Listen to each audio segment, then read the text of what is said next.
Yeah, royalty. Huh. Lion King. Sai. Bra.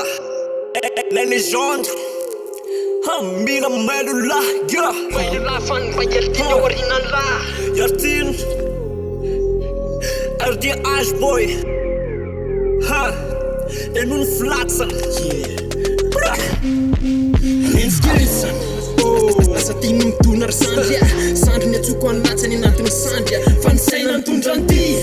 Royalty tsy misanga. Aza tratranay. Ny ankizinao ary maniry mafy eo atratranay. Ka dia mora aminay no mitady an'lahy. Fansinay ho atsy tantiny lahy. Mahinjery ary lahy tsy tanty an'lahy fa io koa tsy avany lahy.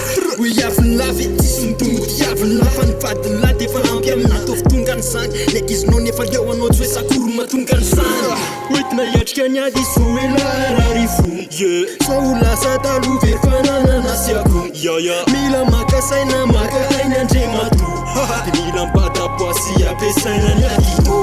Hoentina hiatrika ny ady izy vao ela rarifo. Sao lasa taloha very fananana sy ako.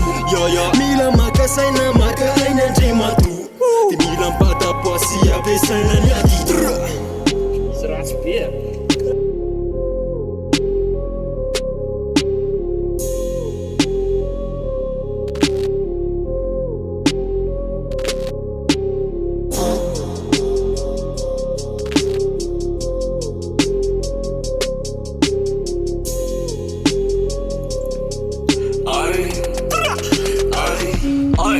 Royalty.